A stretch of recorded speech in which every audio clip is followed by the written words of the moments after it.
The moment I saw little Timmy sprinting down the street like his shoes were on fire screaming snakes, I knew something had gone horribly wrong.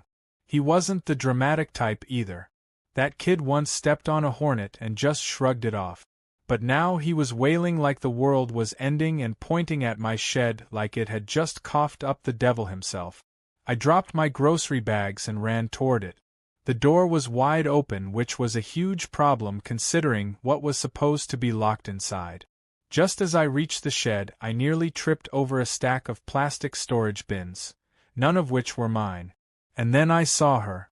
Karen, HOA president, neighborhood menace, holding a clipboard and proudly telling 2 HOA members that the shed was now officially repurposed for community storage. I froze. Behind her I saw one of my albino corn snakes leisurely slithering across the top shelf of the incubator rack and another disappearing under a box labeled seasonal decorations. You know that moment in movies when a scientist screams you open Pandora's box and no one listens? Yeah, that was me. I didn't even need to yell though, because seconds later a snake poked its head out from behind a wreath and one of the board members screamed like he'd been tossed. Karen waved it off, saying it's fake, probably left over from Halloween. Then the other board member screamed and bolted out. Karen turned to see a curious garter snake coiled halfway up her clipboard. That's when she screamed too. I stormed forward, grabbed the clipboard, and said through clenched teeth, "You broke into a federally licensed reptile facility." Karen blinked confused and tried to regain her composure. She said it was an unused building, and as HOA president I have authority to reassign idle community structures. I asked her what community structure she thought this was because I bought and built the shed myself. She smugly replied that it was placed within visual range of common space, and therefore technically under her purview. I tried hard to remain calm, but my hands were already shaking with a cocktail of rage and panic. Not just because Karen had trespassed. Not just because she broke into my private shed and threw in God knows how many dusty fake Christmas trees and broken plastic snowmen. No, what terrified me was that she had disturbed 3 breeding trays of eggs, 1 temperature-sensitive heating system, and 2 enclosures holding mildly venomous research snakes. Snakes that if stressed would not hesitate to bite. They weren't killers, but a bite could cause swelling, dizziness, and a trip to the ER. And I was supposed to be monitoring them every 3 hours. Karen, meanwhile, was still shouting to the neighborhood that she had discovered an illegal snake dungeon in our midst. A few people had gathered by then, curious mostly, but her words carried fast. One teenager started recording with their phone. I stepped into the shed, carefully retrieved the garter snake, and placed it back into the safety tank. I checked the incubator. The heat levels had dropped. That could ruin the clutch. My entire research for the month was now compromised. I took a deep breath and looked back at her. "You've just committed felony trespass on a state-sanctioned wildlife conservation facility." That's when she said the magic phrase. "Prove it." I went back to my house, grabbed the paperwork. Federal licenses, Department of Wildlife partnership agreements, and an HOA boundary survey proving the shed was fully within my property line. I held them up to her face like a badge. She barely glanced at them before snorting and saying snakes are not allowed under HOA guidelines, they're pests. I told her these snakes were listed under protected status and part of a breeding program for endangered species. She rolled her eyes and said she'd talk to legal. Then she had the audacity to smile at me and walk away, leaving behind her storage bins, her clipboard, and a shed full of panicked reptiles. I spent the rest of that day cleaning up the chaos.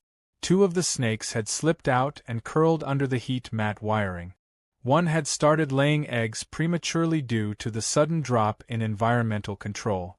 I managed to stabilize the situation, but it was too late for one of the hatchlings. It didn't survive the shock. That night I sat in the living room staring at my empty coffee mug, thinking about how something so absurd had turned so dangerous so fast. My work wasn't just a quirky hobby. I was collaborating with the state's Ecological Conservation Unit on snake population rehabilitation. The shed had temperature and humidity sensors, air filtration, a quiet water misting system, and 2 years of my life poured into its design. And Karen had just barged in like it was her personal attic. I didn't want to go full nuclear yet. I figured maybe I could talk to the rest of the HOA board members, privately show them the documents, explain the seriousness of the situation, and prevent this from spiraling. But the next morning I got an email with the subject line HOA emergency violation, and when I opened it there it was in bold black letters, HOA demands immediate removal of all snakes and hazardous animals from shared facilities. Attached to the email was a photo of Karen standing in front of my shed, holding one of my baby snakes like it was a venomous cobra and pointing at it dramatically. The caption underneath read, "Look what we found in our shared shed." I stared at that photo for a long moment. Not just because it was absurd, but because the look on Karen's face wasn't fear. It was satisfaction. Like she believed she'd finally caught me doing something wrong. Like she wanted to win. That's when I realized this wasn't just about a shed or HOA rules, or even about snakes. This was about power. And Karen had just declared war on the wrong guy. Because if she thought she could hijack my shed, my research, and my reputation without consequences, she clearly hadn't done her homework. And she definitely didn't know who I was. I wasn't just some backyard snake hobbyist. I was the lead ecological consultant for the state's Department of Wildlife, specializing in venomous reptile habitat stabilization. And I had a long memory, a deeper bench of legal contacts than she could imagine, and a folder of infrared security footage with her smug face caught red-handed. It was time to strike back. And I had just the plan. The next morning I was still seething as I reviewed the damage in my shed. The ambient temperature had dipped nearly 5 degrees overnight because the door had been left open too long. My heating system, designed to maintain specific microclimates for different snake species, was working overtime to recover. One of the lesser-known but highly sensitive desert king snakes had become lethargic, its metabolism likely thrown off. I made a mental note to schedule a full environmental rebalancing later that afternoon. Before I could even finish cleaning, I heard voices outside. Too many voices. I peeked through the slats of the shed window and saw Karen back again, flanked by 2 HOA board members, her ever-present clipboard now replaced with a tablet and a megaphone. She had brought reinforcements this time.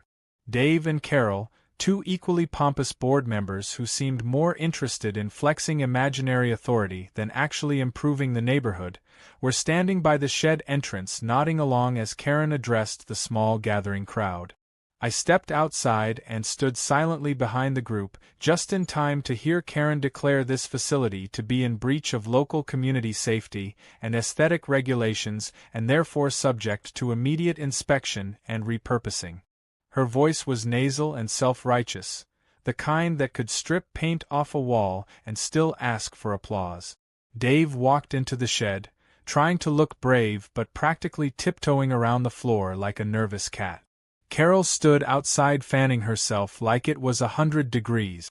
The crowd was growing, half a dozen neighbors who clearly had nothing better to do. Karen noticed me and pointed. There he is.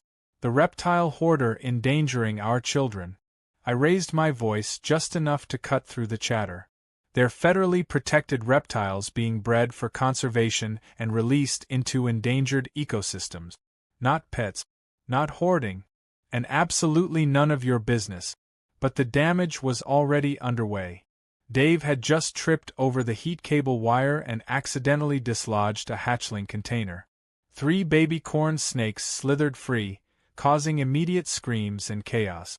One woman shrieked and jumped into a nearby bush.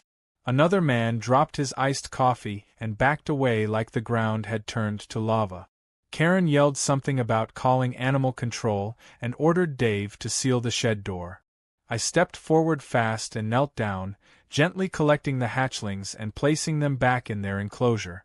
I looked up at Karen and spoke loud enough for the gathering crowd to hear. You just disrupted a secure environment that took years to calibrate and days to recover after your last intrusion. Your actions have already resulted in 1 dead snake and now you've risked 3 more. This isn't just trespassing. It's biological sabotage. Karen rolled her eyes and said if these things are so important maybe they shouldn't be kept next to a family neighborhood. I stood up straight. That's exactly why they're here. This facility is one of 5 statewide labs testing human-wildlife coexistence strategies. And guess what, Karen, your behavior just became part of the case study. Her face twitched slightly and I could tell she didn't understand a word I had said, but she felt threatened by the tone. And then came the twist. One of the teenagers who had recorded yesterday's commotion uploaded the video to a local community forum where it had exploded overnight. A few neighbors had already seen it and were discussing in hushed tones what a disaster Karen had made of the whole situation. In the video you could clearly hear her say, "Just shove the decorations in there, it's probably just junk," followed by the now infamous clip of her screeching when a harmless milk snake slithered over her foot. Before Karen could regain control of the narrative, a familiar white truck pulled up and 2 uniformed officers from animal control stepped out. Karen straightened her blouse and approached them with her usual smug stride. "Thank goodness you're here. He's got venomous snakes hiding in this shed." The taller officer blinked slowly and then smiled. "We know. That's Dr. Ray Morton. We've worked with him for years. He trained us on how to handle high-stress relocations." Karen blinked and looked like she'd swallowed a lemon whole. Her mouth opened but no sound came out. The shorter officer continued, "We received a call about unlicensed interference with an active research site. That's a serious offense. We're here to assess the situation and secure the perimeter." Karen stammered, "I'm the HOA president. I have the right to repurpose shared space." The taller officer pulled a laminated boundary map from his folder and pointed. "According to this survey, this shed is well within Dr. Morton's private property. Your authority ends at the sidewalk." The crowd was now shifting noticeably. A few people stepped closer to me and started asking questions about the snake. Were they all safe? What kind were they? Would kids be allowed to visit one day? I answered patiently while the officers took statements and gathered evidence of property damage. Meanwhile, Karen was slowly backing away toward her house, fuming. As the officers left, I noticed one of them slip me a card. "Keep this just in case. If she escalates again, file a report directly through this line. It's fast-tracked for wildlife-related cases." I thanked them and returned to the shed, trying to refocus my mind on restoring environmental balance. But my phone buzzed again. It was a message from a local reporter. They had seen the video too, and wanted to do a human interest story on community conservation efforts. I almost laughed. Karen had intended to destroy my work and reputation, but instead had drawn attention and support I never asked for but now planned to use. That evening I watched as the HOA sent out an official email claiming they were unaware of the biological sensitivities involved and would investigate how the incident occurred. The wording was vague and pointedly avoided Karen's name. But the neighborhood wasn't fooled. That same video was now floating around on TikTok with the caption, "HOA Karen tries to evict snakes from science lab, fails miserably." I poured myself a cup of coffee and sat down to draft my next move. If Karen wanted to weaponize HOA politics, I would bring science, law, and public opinion. She had stepped into my world, a world she didn't understand. And if she came back again, she'd find the snakes weren't the only ones ready to strike. 2 days after the animal control visit, Karen escalated her efforts like a woman possessed. If I thought she'd be embarrassed or back down after being publicly humiliated and corrected by professionals, I had clearly underestimated her capacity for denial and spite. Instead of retreating, she doubled down and launched a full-blown smear campaign. It started with glossy flyers distributed to every doorstep in the neighborhood. The title across the top screamed "Community Safety Alert" in bold red letters, and underneath was a heavily edited image of my shed with a snake photoshopped to look 10 times its actual size. The caption read, "Dangerous illegal snake den operating in our neighborhood." I picked one off my porch and stared at it in disbelief.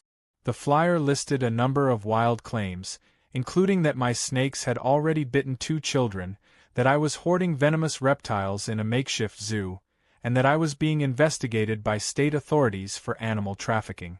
The lies were so extreme I might have laughed if I hadn't known how fast misinformation spreads, especially in a community that thrives on gossip. Some neighbors gave me side eyes that afternoon, clearly influenced by the propaganda. One woman clutched her toddler tightly while walking past my driveway.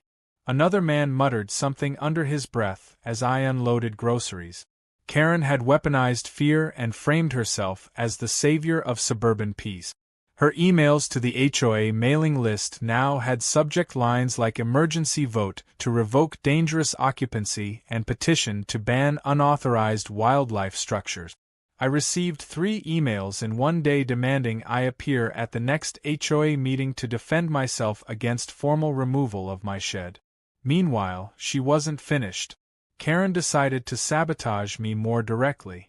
I had planned a weekend open house, something lighthearted to educate the neighborhood about what the snakes really were and how conservation efforts were designed to help, not harm, human communities. I even had harmless snakes prepared for display and a presentation scheduled with a guest herpetologist. The goal was to change the narrative and show everyone the truth, not Karen's twisted fiction. But early Saturday morning, as I walked toward the shed with some supplies, I noticed something strange on the grass. Plastic snakes, dozens of them, strewn in random places across my lawn and around the shed entrance, poorly hidden among bushes and flower pot. Someone had deliberately planted them to provoke panic. The absurd part? They were the cheap kind you'd buy at a dollar store, comically colored and completely unrealistic. Still, the implication was clear. She was trying to stage an incident that would spiral. Just then I spotted her across the street, standing on her porch with her arms folded, watching like a cartoon villain in yoga pants. She didn't even try to hide the smirk spreading across her face. But what Karen didn't know, or had forgotten in her haze of ego, was that I had surveillance cameras on the property, not just for security but to monitor wildlife movement and snake behavior. I reviewed the footage and there it was. Just past midnight, Karen and her cousin Dave sneaking onto my lawn with a bag full of plastic reptiles. They tiptoed around like a pair of toddlers playing spy. The footage showed her placing a particularly large rubber cobra at the base of the ramp and Dave dropping 2 neon green pythons on top of my rose bushes. The entire sequence looked so absurd it might have gone viral for comedy alone. But I wasn't laughing. I clipped the footage, saved it in 3 formats, and uploaded it to a secure drive. That evening, at the HOA emergency meeting, Karen strutted in like she was about to win an Oscar. She had her digital presentation ready, complete with fake images and dramatic music playing on a loop. She even printed testimonials from 2 neighbors who said they felt unsafe walking by my property. She waited for her moment and then pulled out a bag with 2 of the fake snakes. She held one up like a prosecutor holding a murder weapon and declared, "I found these this morning. Proof that our homes are being overrun." The board members murmured. A few attendees gasped. She turned to me with a smug expression and said, "Would you like to explain yourself?" I stood up and walked calmly to the front. Instead of responding with words, I plugged my laptop into the projector and played the footage. Silence fell. There was Karen on screen in grainy black and white, sneaking through my yard with a sack of rubber snakes like she was pulling off a low-budget heist. The room erupted. Someone snorted with laughter. Another woman said, "Oh my God," as she serious. Karen's face flushed beet red as she lunged toward the projector screaming, "That's fake, that's AI, that's not even me." I turned to the board and spoke loud enough for everyone to hear. "This footage is time-stamped, watermarked by my wildlife monitoring software, and stored on a secure federal research server. Anyone who wants to verify it is welcome to contact the Department of Wildlife." The president of the HOA, a normally quiet man named Greg, leaned forward and removed his glasses. "Karen," he said, "what were you thinking?" Her voice cracked as she tried to blame Dave, then claim the footage was manipulated, then say it was part of an artistic display. No one believed her. Greg looked exhausted as he said we'll revisit the issue of the shed after reviewing official boundary documents. But for now I'm recommending a motion to suspend Karen from all HOA leadership duties pending further investigation.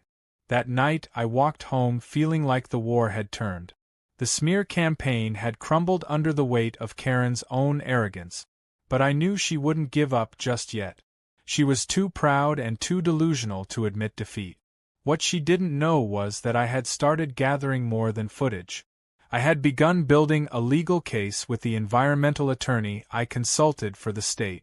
Karen had crossed not just neighborhood boundaries but legal ones, and if she wanted to keep playing games, she was going to learn just how serious the consequences could be. Because I wasn't just protecting my snakes anymore.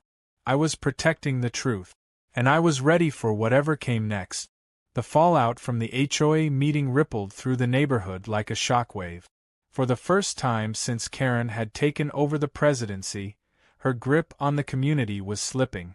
The video of her planting fake snakes had spread fast, not just among residents but online too. Someone from the meeting had recorded the entire projector moment and uploaded it with a title that read HOA Karen Gets Caught on Night Vision Planting Fake Snake. It hit over 50,000 views by morning. And the comments weren't kind. Memes followed. One had Karen's face photoshopped on a cartoon snake saying I regulate danger. Another called her the snake queen of suburbia. While the internet laughed, Karen wasn't done. Humiliated but still clinging to her delusion of power, she tried to save face the only way she knew how, by making things worse. 3 days after the meeting, I got a letter. Not from the HOA this time, but from her lawyer. Or rather, someone claiming to represent her. The letter was typed in Comic Sans, printed on cheap paper, and full of legal-sounding nonsense. It accused me of public defamation, digital forgery, endangerment of the community, and failure to adhere to neighborhood decorum. It demanded I take down all videos and issue a written apology to Karen for misrepresenting her character. I read it twice just to be sure I wasn't missing something important, then laughed out loud. It was amateur hour in legal form. I forwarded it to my actual attorney, who responded within minutes saying tell her to bring it. What Karen didn't realize was that while she was digging her own hole, I had quietly been documenting every violation she'd committed since the first day she entered my property. That included trespassing, unauthorized use of a master key, interference with federally licensed breeding environments, and now attempted slander and harassment. I wasn't planning on just winning this fight. I was planning on ending it. My attorney filed a cease and desist order against Karen for trespassing, property interference, and endangering licensed wildlife. He also submitted paperwork initiating a lawsuit for damages, both to my research and my reputation. To support the case, I included temperature logs showing the environmental disruption, photos of damaged incubation trays, and medical logs from a veterinary herpetologist who had examined the snakes following Karen's interference. The paperwork was delivered to her house that Thursday, and for once, Karen didn't come outside to argue. Instead, her blinds stayed shut for 2 days straight. But that wasn't the only development. The state's Department of Wildlife had taken notice too. After the animal control report and the viral video, one of their senior officers called me directly to schedule a site visit. Not for an audit, but to recognize the shed as an official micro-research facility for endangered reptile development.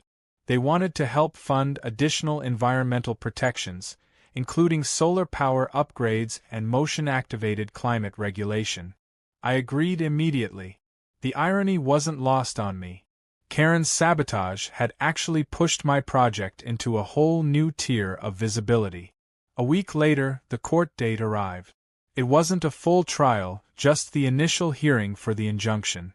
Karen showed up in a pink blazer, dark sunglasses, and what looked like freshly dyed hair, flanked by her cousin Dave, who was clearly there for moral support rather than legal insight. The judge, an older woman with sharp eyes and a no-nonsense voice, called the case to order with a sigh. Karen's attorney, or maybe just someone pretending to be one, tried to claim the video footage was fabricated and insisted that my snakes posed a public danger. The judge asked for evidence. He offered none. My attorney presented everything: the boundary survey, license documentation, damage reports, even character references from 3 state officials. The judge watched the surveillance video in complete silence. When it ended, she looked directly at Karen and said, "Do you understand what tampering with a licensed wildlife facility entails?" Karen fumbled for words, mumbling something about not knowing it was a real facility. The judge raised an eyebrow and asked, "Then why did you bring a bag of fake snakes at midnight?" Karen paused, visibly shrinking under the weight of her own stupidity. The judge issued a temporary injunction barring Karen from setting foot within 50 feet of my shed, my driveway, or any property associated with my research. She also scheduled a formal hearing for the civil damages case and advised Karen to retain actual legal representation. As we left the courtroom, Dave tried to whisper something to Karen, but she snapped at him and marched off ahead, her heels clicking like angry punctuation. My attorney turned to me and said, "This is going to be easier than I thought." I went home feeling like a storm had passed, but part of me knew another was always possible. With people like Karen, pride doesn't die quietly. The neighborhood shifted over the next few days. People who had previously kept their distance now waved from their porches or asked friendly questions. One neighbor even dropped off a plate of cookies with a note that read, "Sorry for believing the crazy lady." Word spread that Karen had been suspended indefinitely from the HOA and that a new election was on the way. Several residents had already nominated a replacement. One of the frontrunners was Greg, who had quietly supported me during the chaos. Another surprising name was mine. I declined politely, citing conflict of interest given my research work, but I promised to help whoever took over to ensure something like this never happened again. Then came the unexpected twist. Karen returned one evening to collect her HOA boxes that she had initially stored in my shed, the same boxes she claimed were part of an emergency supplies initiative. She showed up with a dolly and a sour face, not saying a word. I watched from my porch as she wheeled one out and accidentally tipped it. A stack of HOA newsletters spilled everywhere, along with 3 glittery lawn flamingos and a broken megaphone. She scrambled to gather it all, muttering under her breath. For a second, I almost felt sorry for her. But then I remembered the dead hatchling, the fake flyers, the fake lawyer letter, and the absurd midnight invasion. She looked up, caught me watching, and muttered, "I'm not done." I said calmly, "I know. And I'm still recording." She stood there frozen for a beat, then wordlessly turned and loaded the last box into her SUV. As she drove off, a few neighbors watched from behind curtains. Everyone could feel it. The end was near. But not quite. Karen always had one last gasp. I just had to be ready when it came. By the time the civil damages hearing arrived, Karen had finally hired a real attorney. Or at least someone who wore a suit and didn't use Comic Sans. The courtroom was quieter than the first time. Fewer dramatics, no plastic snakes, no viral footage playing on loop. Just paperwork, arguments, and legal procedures. But that didn't mean it lacked tension. Karen sat with her arms folded, refusing to look in my direction. Her lawyer tried to argue that she had acted out of genuine concern for community safety and claimed that her actions, while perhaps overzealous, were not malicious. My attorney dismantled that defense in under 10 minutes. He presented the environmental data logs, the surveillance footage, the statement from the herpetologist, and the clear timeline of sabotage. The judge asked if Karen had any proof to support her claims. Her lawyer mumbled something about perception and public duty, but it fell flat. When the ruling came, it was firm and immediate. Karen was found liable for trespassing, harassment, property damage, and interference with federally licensed research. She was ordered to pay for the replacement of the incubators, compensatory damages for the loss of the hatchling cycle, legal fees, and an additional fine for endangering protected species. The total wasn't astronomical, but it was enough to sting. More importantly, it came with a permanent restraining order that barred her from any proximity to my shed or any future research facilities I might construct on my property. She stormed out of the courtroom with a look of disbelief, as if she still thought she'd win by just being louder. But the law doesn't care about volume. It cares about evidence, and I had all of it. After the ruling, the Department of Wildlife approved my grant application for facility expansion. With their help, I added a secure outer fence around the shed, solar-powered climate control systems, and new educational displays. I called the new section the Observation Zone, a small corner with reinforced glass walls where local schools could bring students to learn about conservation and reptile ecosystems. The local news did a full feature on it, calling it a groundbreaking example of suburban environmental integration. The footage showed smiling kids, fascinated teachers, and snakes coiled peacefully in their enclosures. I stood in the background, not trying to be the hero, just letting the work speak for itself. And then came the day Karen returned for her final act of disgrace. It was late evening, just after sunset, when motion alerts buzzed my phone. I checked the camera feed and there she was, sneaking across the side yard with a flashlight and what looked like a crowbar. It was almost surreal, watching her skulk like a cartoon burglar in flip-flops and a sweatshirt. I called the police immediately and activated the audible security warning installed during the upgrade. A pre-recorded voice blared warning, "Protected Wildlife Facility. You are trespassing." Karen froze like a deer in headlights. I watched as she turned to run but tripped over a hose and landed in a freshly mulched flower bed. By the time the police arrived, she was covered in dirt and still trying to explain that she thought she left something important inside. The officer on duty didn't even bother pretending to believe her. They escorted her off the property and cited her for violating the restraining order. I didn't even have to go outside. The camera footage was clear. The officer gave me a thumbs up through the screen and left with her in the back of the car. I saved that clip too, not to share, just to remember. It marked the moment the saga truly ended. A month later, the HOA held its long-overdue leadership election. Karen's name wasn't even on the ballot. Greg was elected president by a landslide, and one of the first things he did was rewrite the HOA charter to include clauses preventing unilateral property access and mandating background checks for board members. He invited me to contribute language regarding research zones and special use structures. I helped draft it over coffee at the local library. No drama, no yelling, just community members actually working together for once. The new HOA even partnered with a regional science program to host a seasonal event on my property. We called it Snake Awareness Day. It was half science fair, half family festival. We had booths with snake facts, conservation games, and even a photo station where kids could take pictures with a non-venomous python draped around their shoulders. One booth sold cookies shaped like coiled snakes, and another gave out stickers that said "Scales, not scandals." I walked around quietly, answering questions, watching neighbors who once avoided my property now cheerfully asking how they could support my work.